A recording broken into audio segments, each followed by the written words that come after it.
munaasabad lagu sagootinayay in ka badan 9 bukaan oo qaliin lacag la'aan ah ay u sameeyeen isbitaalka kalkaal magaalada muqdisho ayaa lagu qabtay isla magaalada muqdisho qaliinkani oo ahaa qaliin loogu sameeyay faruurta jeexan iyo dhanxanaga ayaa waxa uu bilowday 1 bishan Maarso ee sanadka 2018 ugu horeyn ayaa waxa munaasabada sagootinta ahayd ka hadlay galad shiil ducaale oo ah gudoomiyaha guud ee isbitaalka kalkaal isagoo ugu horeyn u mahadceliyay dhammaan hay'adaha kala qayb qaatay qaliinkani waxaa farxad weyn oo ah haddaan nahay kalkaal speciality hospital inaan maanta halkan kusoo gabagabayno dhammaan howlihii la qabanayay isbitaalka kalkaal uu qabanayay waxaan rabaa inaan u mahadceliyo dhammaan marti sharafta madaxda mudanayaasha dhammaan ugaasiyada يا دمان أنت نقول سوق قيب كشيء دمان شركة ما قبل قبلان هوشن وين ولا قبناي وحن آدوكم هاد علينا يا وقت جودا قالجا سدا ينوره وحن آدوكم هاد علينا يا دمان ضد كقيب قاتي وهاي كم يهين بالروزا إيو إسماعيل تري waxaan si aad ugu sii mahad celinayaa kalkaal hospital foundation oo arrinkaas ku soo dabarday iskuna soo aadisay waxaan halkaan wax kale kelmad kale kama rabin inaan ka dhaho laakiin dhammaan waxaa ka dhihi doona wixii kelmadaha madaxda kala duwan ee meesha ka soo qayb gashay just kaliya waxaan rabaa inaan idhaahdo waa mahadsantihiin waa kasoo qaybgalkiina iyo waqtiga aad soo hubteen waxaan jeclaan lahaa inaan مدرسة شركة فرق وأنا هذا هو فرنتها شركة وأنا ما سنتي. دكتور حاجة وكم إذا نغاتير تكهل جل إسبيتال كاس أهنا مدح عرورة إسبيتال كاس أيه وحو فافاهين كبحياي تذكي لو سمية قليل كان قبل هذا كيمادين. وزارة عافماتك دقمدا رما برشة جامعة ذا بنكية ذا لما برشة كسوقي بكشف لدان وعنكم سلامينا السلام عليكم ورحمة الله وبركاته. سلام كبعدي حفلتان وحفلة حيرتان وأن حرينو اللي ما صوب الله ذكودي بيشا سعونا إلا طبعا بيشا وولي أن ودنا لكن جمعة يسوحر مدون طبعا جمعة واشغي دونا كالكال هوسبيتال فاونديشن وهيئة خيرية وحا أساسي كالكال سبيشاليتي هوسبيتال وقرش كسو حروضة لو تلك لأمتا إن قيب كمد الوعليو sababta loo aasaasay kalkaal speciality hospital oo u aasaasay qaybta foundation wax ahayd markuu arkay baahida jirta oo ummadda u baahan tahay wax badan loo qabto maadaama ay dhaqaale ahaan wax badan awoodin isbitaalku wuxuu go'aansaday qaybta khayriga ah ee kalkaal hospital foundation in tabarucaad uu siiyo akoonna u sameeyo ay sameeyso ummadda wax badan u qabato waxay ka mid tahay qaybta oo shaqadii loo aasaasay foundationka baahida keentana waa baahida ummadda markaan aragnay ayay nagu qasabtay inaan aasaasno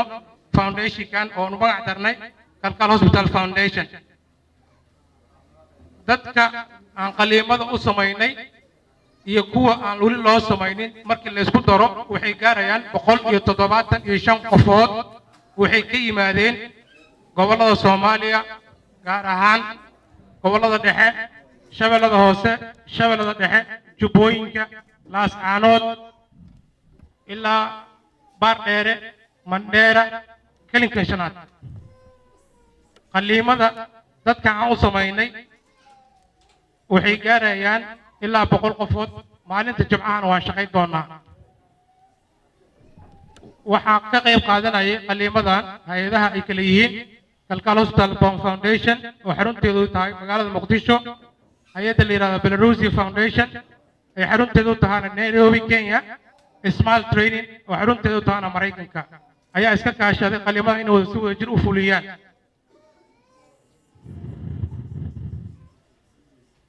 waxyaalaha marka aan qaliimadan sameynaynay oo aan aragno waxa kamid ahaa maamo ka timid gobolka Galgaduud gaar ahaan degmada Gurceel oo ayada iyo cunugeeda aan u sameynay qaliinka laba maamo kale oo ayadana ka timid Ceelbuur oo laba cunug wada haddana ilmaha gadaal fadhiya ka mid tahay ayadana aan u sameynay maamo cunugeeda aan u sameynay cunug kalena u harsan yahay aan u sameynayna maanta iyo bariba waxaa kale oo aad farxad u leh markaan aragnay dad badan oo u jeedaan boorkan ninkan shalay sidoo ahaa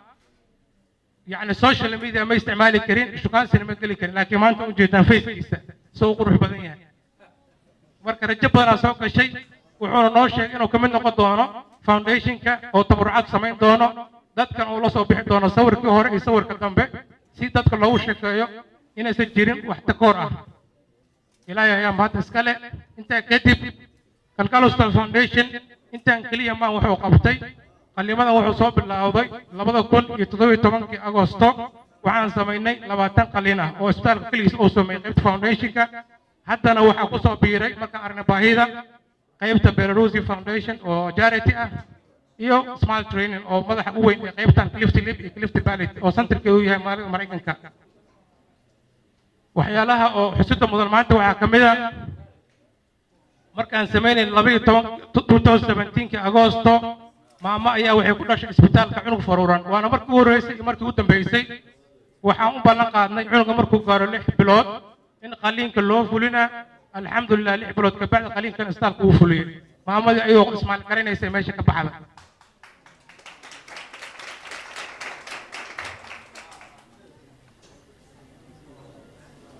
qaybtan oo hospital foundation كلية ما قبضه قيبتان لو يقانا كليفت ليب كليفت بالك كواه فرونا كي دبحانك وحو قبطا قيبت لو يقانا القرى جارتي أورفان أو عيال أغونا أو كو عريسان تريديش أيا وحا أصمينا سكرين أو طلال قايبتان سبيغا ما دامي أقول نقول يهين إنا أسكو كتبيان تحدو ذا طلال كان سكرين كو سمينا وحان كيالنا شان قفوت oo cudurka qaba waxaan talaalnay 277 qofood oo aan u sameeynay vaccination hepatitis B oo lacag la'aan ah qaybtiisa koowaad waxaan kaloo u ballan qaadnay qaybta labaad oo vaccination-ka inaan sameyn doono bilka bacdi qaybta kale aan sameyn doono 6 bilood sida nidaamka sharciga uu yahay waxaan kaloo u ballan qaadnay qura charity orphan inaan ka tabarucayno qayb kasta oo ku saabsan caafimaadkooda qaliin ha noqoto daawo ha noqoto iyo qayb kasta u baahdaan وعسد مدن إسلام القرى فاونديشن قبر وحنا قبوا واي إن أنا أسمعنا قليما فريئة وأن داويني مركان كشقين إن بتاس بي فاكسينيشن كنا أيضا فم 3 أو تغني أيضا كلاس كذا ماشي أي كبر عم بروفك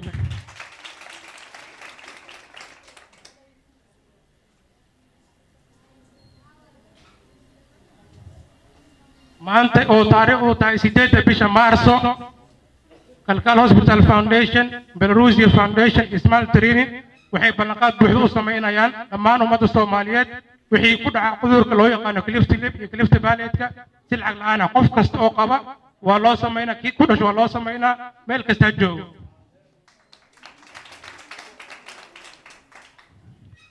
qaliinka kaliya ma waxa uu sameeynaa qaliinka free ah admission free ah jiifka daawada free ah iyo dhammaan si hooyada Soomaaliyeed aysan walwal uga qaabin inay cudurkaani iyo cunugiisa takoorkiisa malaqaadka aan sameeyna maantay waan wadi doonaa bil kasta waan sameyn doonaa 2 bilood ka bacdi inaan qaliimadan sameeyno qaybaha ummadan aan u gargaarno waxaan kaloo ku codsanaynaa bulshada inta isku timid jaamacadaha iyo wasaaradaha iyo qayb kasta bulshada kamid ah inay kamid noqdaan platformka dadka wax loogu qabanayo gaar ahaan dadka dhibaataysan si wada kaashi wax loo sameeyo waayo annaga wax qabsan karna annaga wax samaysan karna annaga hormuud noqon karna agaasimaha qaybta caafimaadka ee wasaaradda caafimaadka dowladda federaalka ee Soomaaliya Dr. Cabdirasaaq Yuusuf Axmed iyo sidoo kale gudoomiyaha degmada wadajir ee gobolka Banaadir Cumar Cabdulle Xasan iyo ogaas Cabdi Daahir oo kamid ahaa marti sharaftii ka soo qayb galay munaasabadda oo halkaas khudbad dheer ka jeediyay ayaa waxay uga mahadceliyeen dhaqaatiirta iyo dhammaan maamulka isbitaalka Kalkaal qaliinkan lacag la'aanta oo ay u fuliyeen dadka danta yar ee waxba haysan dambeeyna waa maanta kulli sadar muuqda su'aalka dhan waa noo muuqata maamulka isbitaalka dhalinyarada ka shaqeysa mas'uuliyiinta waxa ay ummadda u qabteen oo runtii wax loo baahnaa oo aad runtii muxuu ahaa ay adagtaa inaad hawsha inta la eg inta lagu qabto dadkaas oo hadda sida presentationka aan ku daawanaynay ka yimid waddanka oo dhan goboladiisa kala duwan runtii adkaa lahaydna inay fursadda nooca ay helaan waxaa maragma doonto ah oo xaqiiqo ah in dad dhalinyaro ah oo isbitaalka maamulkiisa iyo dhalinyaradiisa ka mid ah organizationka sameeyey inay arrintaa suurtageliyeen iyagoo halkan ku casuumay hay-ado kala duwan oo waddamada aan dariska nahay ay ka mid yihiin oo hadda maanta horteenna ka hadlayay runtii arrintaasi waa dadaal aad u qiimo badan waxaan aad iyo aad uga mahad celinaynaa guud ahaan maamulka guud ee kalkaal arrintaa maaragtay arrimaha bulshada qaybo badan ka tiraysa run-aantiina ah ajir weyn oo ilaahay aan maaragtay uga baryayno inuu ajir iyo xasanaad badan ka siiyo in alla inta ka soo shaqaysay miisaankooda xasanaadkaana maaragtay uu ilaahay ugu daro intaa wixii ka dambeeya waxaa iyana fursad qaali ahayd dadkii ka faa'iidaystay oo runtii muxuu ahaa ilaahay makanisiiyey soona gaaray isbitaalka fursaddaa iyaguna helay runtii waa arrin aad runtii u qiimo badan qof kasta ee Soomaaliya ana laga rabo inuu bixiyo contributionka noocaas wax alla wixii ummadda uu tari karo qofku markuu wax soo barto cilmi maaragtay muxuu ahaa uu yeesho waxaa loo baahayaa cilmigaasi dadkiisa iyo dalkiisa wala leeyihiin runtii waxaan leeyahay isbitaalka weyne kalkaal waxaan maalmo ka hor ogaa oo galab aan ku soo booqannay markii dhacdadii ay dhacday muxuu ahaa ka dhacaysa Soobe galab aan joognay siday u shaqaynayeen iyo dadka tabarucaadka ay u sameeyeen iyo qalliimada meesha lagu sameeyay waxaan ilaahay dhalinyarada uga baryayaa in ilaahay maaragtay muxuu ahaa camalka wanaagsan ay sameynayaan iyo ummadda ay u shaqaynayaan in ilaahay ajri xasanaad ku siiyo ayaguna ay halkooda runtii ka sii wadaan waa ummadda indhaheeda qofka caafimaadka ee dhakhtarka ah runtii intaasana wax soo baranayay waa dadka ay tahay bulshada runtii in lagu dhex ilaaliyo ilaahay waxaan uga rajaynaynaa inuusan dhibaato tusin iyaguna runtii ummadda dadaalka ay u hayaan wax qarsoon ma aha haddii annaguna aan maamulka gobolka banaadir nahay waxay nala qabteen waxay ummadda u sameeyaan waa waxaan qarsoonayn waxaan noqonaynaa dad isu dhow isu yimaada kala fikir qaata annaguna sida u dhow inaan ula shaqaynaan rajaynaynaa insha allah haddii la yidhaahdo guud ahaan waxaa kaloo iyagana aan u mahad celinayaa dhaqaatiirtii halkan ka hadashay oo isbitaalka xiriirka wada lahaa arrinkaa runtii qiimaha badanna wada sameeyey intaasi waxaan leeyahay ka sii wada baahidu waa badan tahay dhibku waa badan yahay waxaan idin leenahay maaragtay muxuu ahaa dadaalkaad ummadda haysaan waa muuqataa kalkaal foundation iyo kalkaal hospitalba runtii waxaan leeyahay guul iyo horumar kalkaal hospital iyo kalkaal muxuu ahaa ii sheegay kalkaal speciality hospital kalkaal foundation hospital belarus markii la yidhahdo ruushka wax ku barta waxaan bayse belarusia waxay dhahaan ruushka caday dhahaan moogta tiyaan bay soo xasuustaa maanta iyo hay-addan kala dhiraha smile train oo maraykanka xaggiisa ka socota waxaan rabaa dhammaan intay ka qayb gashay iyo intii soo abaabashay inaan u mahad celiyo iyo inta xafladdan timid qof walbana aan ku salaamo magaciisa intaa ka bacdi soomaaliya horta waxaa wadan annaga wax isla qaban wax noo soconaa ma laha runtii kalkaal wuxuu mudan yahay in lagu daydo anigu waxaan joogay ayaantii dhaweyta markii qaraxa zoob uu dhacay isbitaalada number 1 ka ah oo la ammaanayo wasaaraddu ammaanaysa caafimaadka waxaa ka mid ahaa kalkaal marka hawsha ay qabteen iyadoo isbitaalada dhamma dadaaleen ayaga si gaaray u dadaaleen waxaan xasuusnahay iyadoo wasiiradda caafimaadku ay tiri bilad baan siinayaa bilad waxaan idiin sheegayaa caafimaadka kow ma joogo Soomaaliya marka la fiirsho munaasabadan qaaliga ah iyadoo waqtigu cariiri yahay waxaan rabaa laba arrimood kaliya inaan xuso number 1 waxaa loo keenay Soomaalida oo hay'ad khayriya oo masaakiina oo dad Sacuudiga ah waxay noo keeneen qalabkan yiraahdo dialysis waxaa la yiraahdaa intiina mutacallimiinta waa taqaanaan waa qalabka kaliyaha lagu meero oo qofka yaani ma taqaana ay shay waxaa loo aadi jiray Hargeysa awal hadda waxaan maqlaayay isbitaalkan Digfer ama Erdogan hospital loo yaqaan ayaa hadda la keenay asagoo laakiin free ah oo charity ah oo wuxuu noo yaalaa qalabkii isbitaal banaadir ma waxba ka dhiman ma khalad baa jira wasaaraddii iyo maamulka isbitaalku waa isku tuurtuuraya hadda isbitaalka jirta waxa lagu leeyahay wasaaradda lacagtii waa ku maqan lacagtii meelay ka baxday laba yaqaan loogu talagalay hadda wasaaraddu u tagtana waxay leeyihiin waxaas waa tageen iska dhaaf wasaaradihii naga horreeyay hadda kow aan ka bilowno waxaan jeclaan lahaa munaasabadan qaaliga in loo diro guddi inquiry ah adduunka waagi dowladnimadu adkayd waxaa loo diri jiray guddi inquiry baaritaana oo soo sameeyo soona ogaado xogta dhabta ah yaa dembigaan leh laakiin in qalabka iska xayirnaado oo isbitaalka iska dhex yaalo 2 sano soomaalina ay u baaba'do maalin walba intaasoo qof oo diyaalisis u baahan wax la qaadan kara maaha taa waxaan rabaa inaan madaxweynaha iyo ra'iisul wasaaraha iyo dowladda inaan ka gaarsiiyo media arrinta labaad waxaa waaye waxaan soo maray cusbitaalkan oo digfer runtii aniga dadka diasporadana waa ahay dadka dalka aan ka bixinna waa ahay markaan tag ingiriis oo kale hadda u badanahay inaad hesho in dhiig lagaa qaado ama lagaa qaado x-ray ama lagaa qaado MRI ama lagaa qaado scan waqti dheer bay qaadanaysaa oo aadnan malayn karin marmar 6 bilood ay qaadanaysaa jawaab dhiig keliya waxaa qaadanaysaa bil meesha markaad tagto horaa lagaa siinaya laakiin ayagana maxaa ka maqan turkida malaha inay baqayaan aan u qaatay odayaashii dhaqaatiirta ahay roog cadaaga waa la baqayleen oo ma keenaan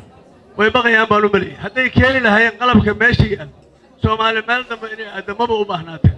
oo ku dheeraaday marka la weydin mahad celinayaan oo dadkii oo qalbigooda ay gashay in la dhawo shirki dhamaaday daraadeed warka hore mahad celinta waxaan la qabaa ilaahay mahad dhamaantood u sugnaatee kalkaal hospital iyo kalkaal foundation iyo hay'adaha ay iskaalmaysteen dhammaantood waxaan leeyahay arrinta mucjisada oo halkan ka muuqata oo anigu kollayba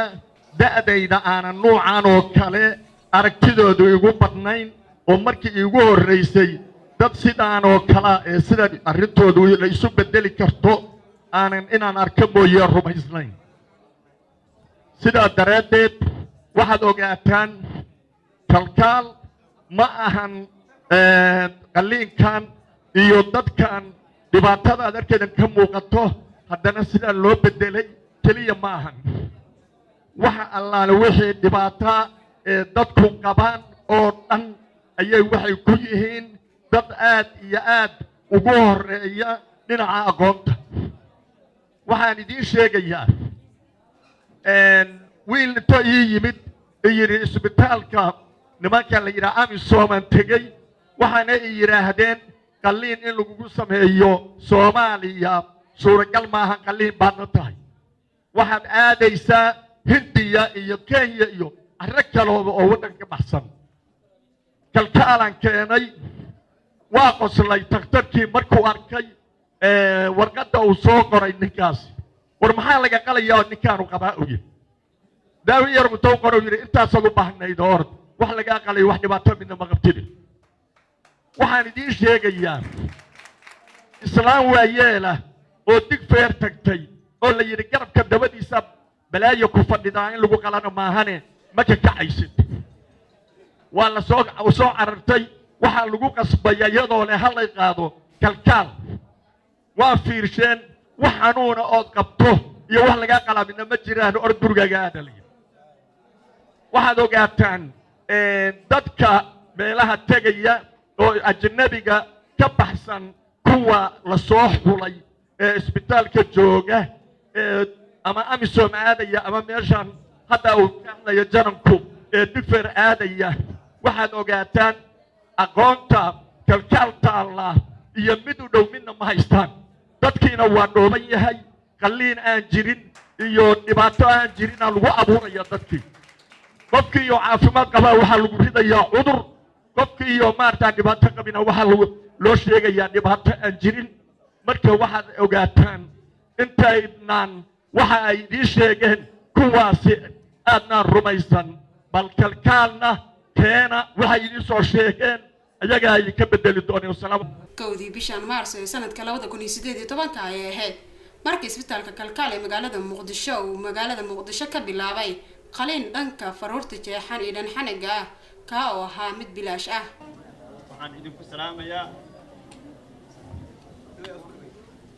waxaan idinku salaamayaa salaanta assalaamu calaykum waraxmatullaahi wabarakaatu dhammaan waa salaamantihiin marka ugu horeysa waxaan ka imid gobolka baay magacayga waa Mustafa Maxamed Xasan waxaan keenay wiil 9 jir ah wuxuu ka jeexnaa dhanka midig faruurta alxamdulillaah إله بأمهات إسكاله كالكال بأن سوق أرسيسي أوداسنا إله بإسكاله كالكال بأن سوق أرسيسي قليل نذان أو العقل أنت ما دام إنك أنت قليل العقل أنا كان وان كفاية دي سنة الحمد لله ما هاد إله بإسكاله تاسنا إله بأنقوم هذين هدي إله الحمد لله كالكال فاونديشن وحنا لنا هاي قوليسو الحمد لله كالكال فاونديشن هقوليسو تاسنا إله بأنقوم هذين كستا كالكال فاونديشن أنا واحد بالعقل وحنا لا يقادم جرت الحمد لله أيضا واحد بالعقل لا يقادم أيها وحنا لو سمي خلينا العقل أنا عنق مركو سيار كجركا ولا ديس وعيق عاجرين بروري أصلا هو لا تجاري جري هذا الحمد لله فروتي آد بيوفي عنتها تاسن ما تاس كالكال فاونديشن أكون هذا وما سنتين السلام عليكم ورحمة الله وبركاته دمان مقع كستي منصب كستو لو فدي والد سلامي سلام كدب waxaan rabaa inaan si gooni ugu mahad celisho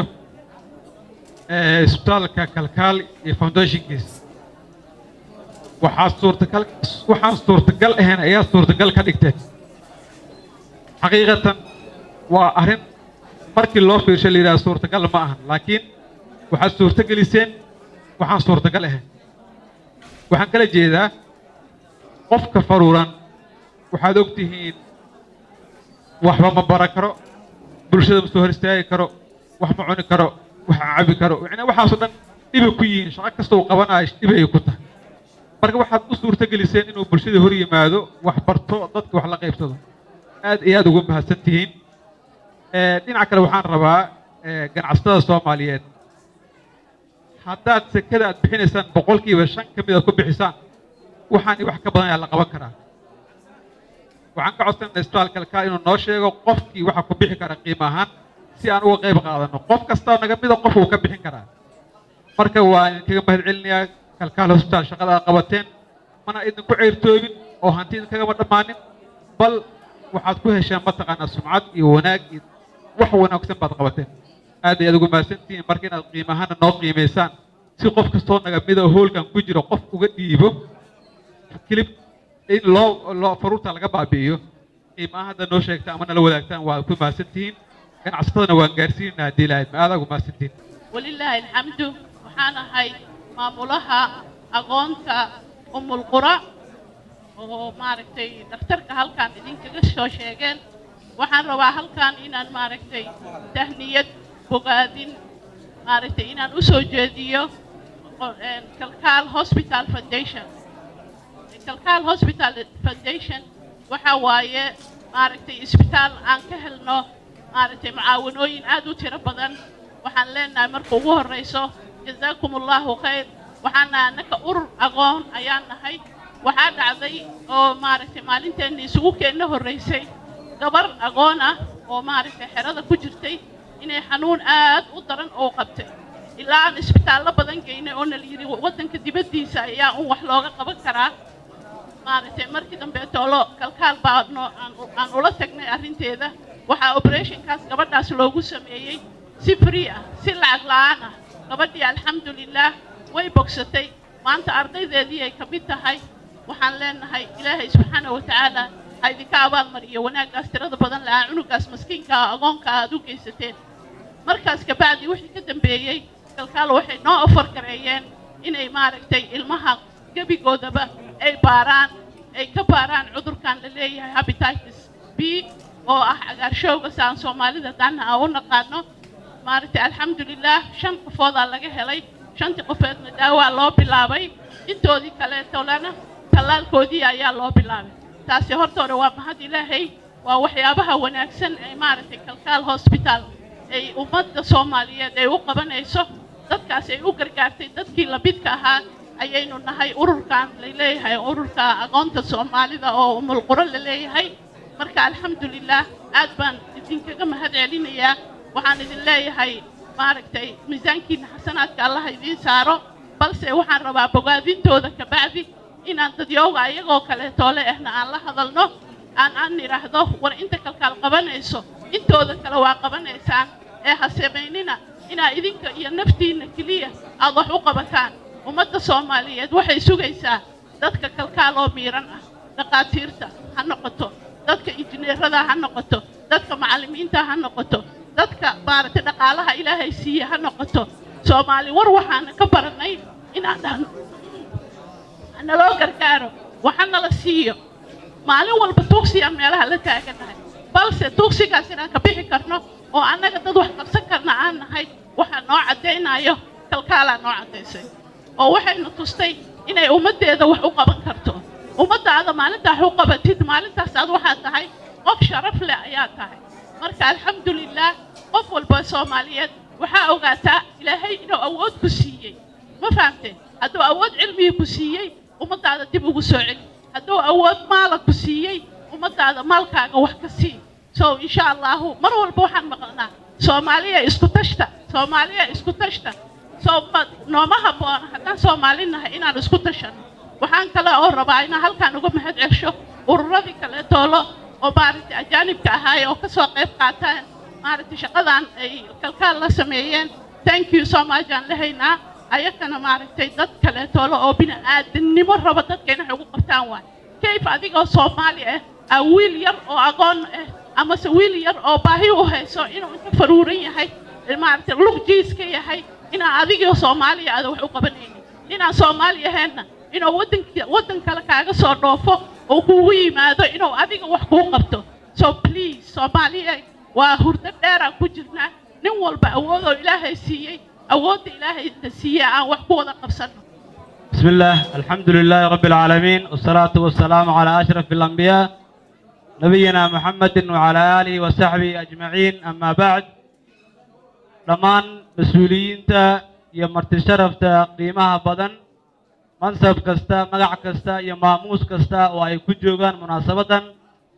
قولهان إقارهان وحردكم السلام يا سلامة إسلامك السلام عليكم ورحمة الله تعالى وبركاته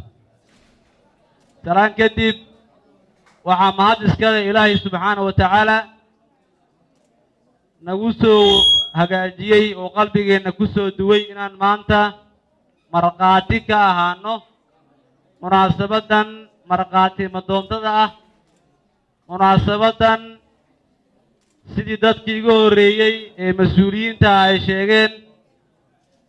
ka dheregsan oo aan u baahnayn in la ammaano waxaan rabaa inaan u mahad celiyo maamulka kalkaal hospital foundation waxaan rabaa inaan ku baraarujiyo shaqada ay u hayaan bulshada soomaaliyeed waa shaqo mudan in looga mahad celiyo waa shaqo mudan in lagu garab istaago kalkaal hospital adeega uu u hayo bulshada soomaaliyeed waa adeegyadii loo baahnaa isbitaallo haysto dawlado xooggan oo dawladoodu ay garab taagan yahay inay qabtaan ayagoo dhalinyaro soomaaliyeed ah ayagoo dhaqaatiir soomaaliyeed ah ayagoo aqoon-yahano soomaaliyeed ah yaa waxay isku keeneen hal abuur caawinayo oo garab istaagayo bulsho soomaaliyeed maantana waa maalin weyn oo u baahan in la xuso waa maalin taariikhi ah qof kasta oo munaasabadda ka soo qayb galay waa maalin beer ku taallo ku noqon doonto munaasabadan aad bay u qiimo weyn intaan la bilaabin kambeynkan baa waxaan imid maalin isbitaal kalkaal ayagoon shaqadan qaban baa anigu shaksiyan waxaan ku qanacsanaa adeegyada ay u hayaan bulshada soomaaliyeed waxaan u ahaa taageero maamulahana inta xafiiskiisa ugu tegaya waxaan ku idhi adigoon iyo aqoon barasho wanaagsan waxaana kuugu yimid dadaalka adigaad haysto dadaal la mid ah inaan kula garab istaago oo hiil iyo hooba ah waxaan rajaynayaa kalkaal hospital foundation adeegyada ay bulshada soomaaliyeed u hayaan waa kuwo u baahan qof kasta oo soomaali ah da' kasta oo jiro iyo darajo kasta oo uu leeyahay inay garab istaagaan waxaan rajaynayaa in soomaalida oo dhan ay u wada istaagto sidii ay u bogaadin lahaayeen kalkaal hospital foundation waxaad mudantihiin in laydin ammaano waxaad mudantihiin in laydin muxuu ahaye tixgeliyo waxaad mudantihiin taallooyin taariikha in laydin dhiso waxaan rajaynayaa in isbitaallada kale iyo adeegyada caafimaad oo kale dadka bixiyo ay idinku dayan doonaan waxaan rajaynaynaa in haddii ilaahay yidhaahdo aad hormuud u noqon doontaan isbitaallada bixiya adeegyada caafimaad haddana waxaad tihiin hormuud adaa u mahadsantihiin